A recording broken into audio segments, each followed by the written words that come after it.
یہ حدیث بڑی خوبصورت ہے کیونکہ اس کو بیان کیا غریب نواز نے، اور انہوں نے سنا خواجہ عثمان ہرونی سے، اور انہوں نے سنا حضرت خواجہ شریف زندنی سے۔ اسی طریقے سے اس کی سند ایسے اوپر اوپر جا کر مولا علی سے ہوتی ہوئی رسول اللہ تک پہنچتی ہے، یعنی یہ اس کی سند ہے۔ اب غریب نواز فرماتے ہیں میں نے اپنے مرشد سے، انہوں نے اپنے مرشد سے، انہوں نے اپنے مرشد سے اس طریقے سے سنا۔ کہتے ہیں کہ قیامت کے دن ایک بندہ ہوگا جس کی نیکیاں پہاڑوں جیسی ہوگی، پہاڑوں جیسی، اور جب اس کا اعمال نامہ تولا جائے گا تو اس کی نیکیوں سے پورا میزان بھر جائے گا۔ اب میزان کتنا بڑا ہے؟ اب بخاری شریف کی آخری حدیث کا جب علماء سے درس سنتے ہیں تو وہ لوگ بتاتے ہیں کہ اتنا بڑا ہے کہ داؤد علیہ السلام میزان دیکھ کر، اس کے بڑے پن کو دیکھ کر بے ہوش ہو گئے۔ میزان کتنا بڑا ہے؟ جن کو پتا ہے ان کو پتا، جن کو نہیں پتا میں ان کو آج بتا دوں۔ میزان، اللہ کا میزان، وہ ترازو جس پر ہمارے عمل تولے جائیں گے، وہ اتنا بڑا ہے۔ اللہ کے رسول علیہ السلام فرماتے ہیں زمین اور آسمان اس میں رکھ دیے جائیں تو اتنے معلوم ہو جیسے ایک بہت بڑے جنگل کے اندر انگوٹھی کا چھلا رکھا ہوا ہے۔ جہاں زمین اور آسمان انگوٹھی کے چھلے کی طرح ہو، وہاں میری تمہاری نیکیوں کی اوقات اور حیثیت کیا ہوگی؟ بتائیں کتنی نیکیاں کی ہیں ہمارے پاس؟ نیکیاں ہی کتنی ہیں؟ مگر مایوس نہیں ہونا، جس نبی نے میزان بتایا، میزان بھرنے کا طریقہ بھی بتایا۔ فرمایا جو سبحان اللہ کہہ دے، اللہ اس کو آدھا میزان بھر کرنے کی عطا فرماتا ہے، اور سبحان اللہ و بحمدہ کہہ دے تو اللہ اس کو پورا میزان بھر کرنے کی عطا کرتا ہے۔ ایک بار سبحان اللہ و بحمدہ کہہ دیا تو پورا میزان بھر کے نیکی مل گئی۔ اب بعد میں دوبارہ کہے گا تو پھر دیکھیے کیا کیا ہوتا ہے۔ سبحان اللہ، دیکھ رہے ہیں یہ ہمارے نبی کا کرم ہے۔ وہ تو نہایت سستا سودا بیچ رہے ہیں جنت کا، ہم مفلس کیا مول چکائیں، اپنا ہاتھ ہی خالی ہے۔ جو دن میں 100 مرتبہ پڑھے سبحان اللہ و بحمدہ سبحان اللہ العظیم، آقا علیہ السلام فرماتے ہیں اگر سمندر کے جھانک کے برابر بھی اس کے گناہ ہو تو اللہ اس کی مغفرت کر دیتا ہے، اور اس کو وہاں سے روزی عطا کرتے ہیں جہاں اس کا گمان بھی نہیں جاتا۔ بہت سارے لوگ کہتے ہیں حضرت روزی میں برکت کے لیے تعویذ دیجئے۔ سارے تعویذ تو رسول اللہ دے چکے، اب آپ کو کس کے تعویذ کا انتظار ہے؟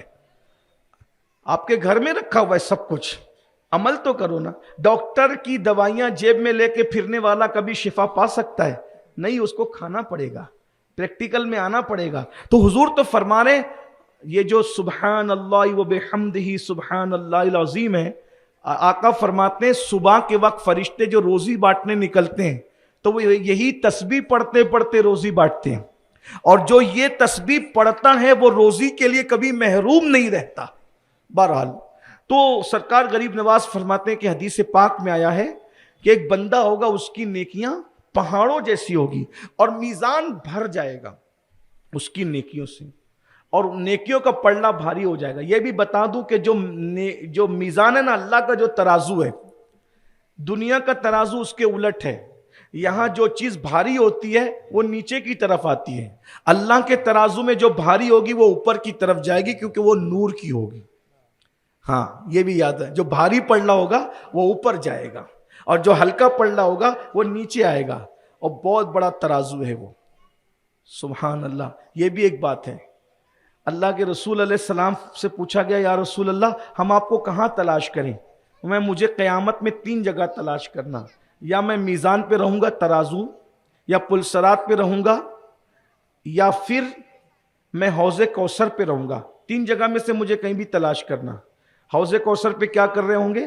کہ پیاسوں کو کوثر پلا رہا ہوں گا۔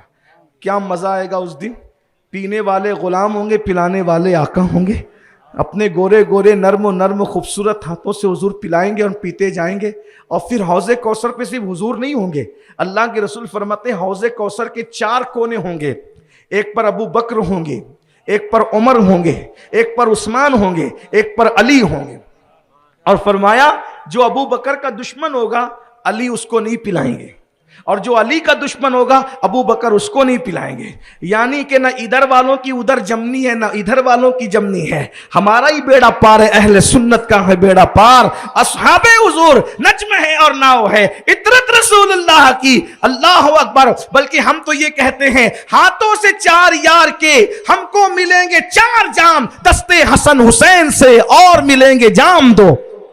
اس لیے صحابہ کو ہی مانو, اہل بیت کو ہی مانو, اپنی دماغ نہ چلاؤ, اپنا دماغ نہ چلاؤ. ہم دونوں کو مانتے ہیں کیونکہ یہ بھی حضور والے ہیں, یہ بھی حضور والے ہیں. اور ہمیں کیا حق ہے فرق کرنے کا؟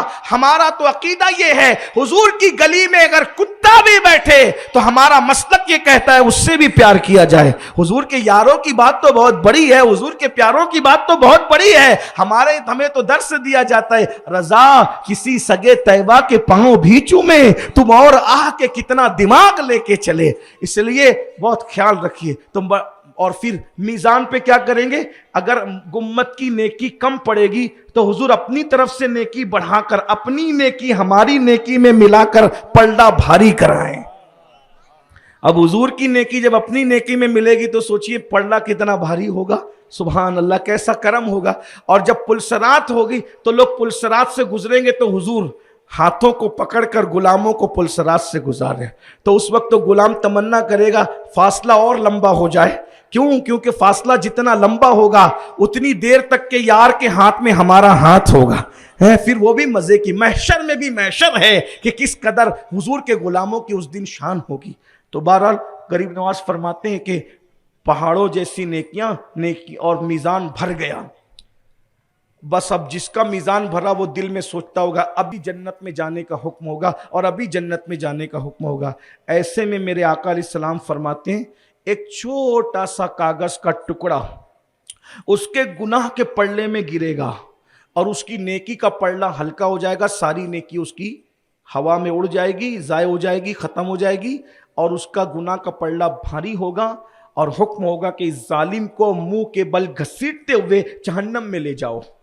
وہ کہے گا مولا تیرا حکم ہے تو میں جہنم میں جاتا ہوں, لیکن مجھے یہ تو بتایا جائے کہ اس چھوٹے سے کاغذ کے ٹکڑے پہ لکھا کیا تھا جس نے میری ساری زندگی کی نیکی ضائع کر دی.